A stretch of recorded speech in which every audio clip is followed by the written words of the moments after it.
আপনার জীবন থেকেও কি খুব কাছের কেউ হঠাৎ কোনো কারণ ছাড়াই দূরে সরে গেছে?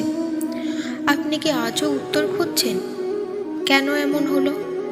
ভগবান শ্রীকৃষ্ণ এর পেছনে এক গভীর রহস্যের কথা বলেছেন, যা জানলে আপনার মনের সব কষ্ট শান্ত হয়ে যাবে।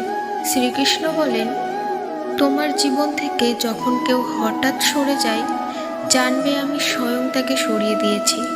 কারণ তুমি তাদের আড়ালে থাকা সেই রূপ দেখতে পাওনি, যা আমি দেখতে পেয়েছি। তুমি তাদের সেই সব ষড়যন্ত্র বা অমঙ্গল শোনোনি, যা আমি শুনেছি। হয়তো তারা তোমার চলার পথে কোনো বাধা হতে যাচ্ছিল, কিংবা ভবিষ্যতে তোমাকে বড় কোনো বিপদে ফেলতে পারত। তাই আমি তোমাকে রক্ষা করার জন্য তাদের সরিয়ে দিয়েছি। যা হারিয়েছ তার জন্য শোক করো না, কারণ যা তোমার কল্যাণের নয় তা আমি তোমার কাছে থাকতে দিই না। মনে রেখো, খালি হাতে আমি কাউকেই ফেরাই না। যোগ্য সময়ে আমি তোমার জীবনে এমন কাউকে পাঠাবো যে তোমার মূল্য বুঝবে এবং তোমার জীবনকে আলোয় ভরিয়ে দেবে।